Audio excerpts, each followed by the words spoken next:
ਪਰਾਂ ਨੂੰ ਕਰੇ ਕੰਨੋਂ ਫੜੇ ਨਾ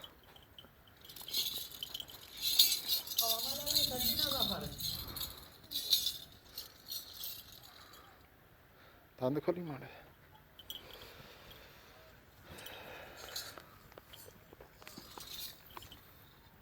ਠੀਕ ਛੱਡ ਦੇ ਪਰਾਂ ਖੁੱਲੀ ਕਰਕੇ ਛੱਡ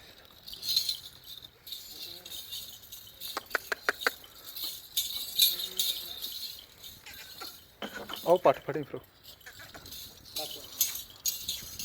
ਆਓ ਪੱਠ ਫੜੀ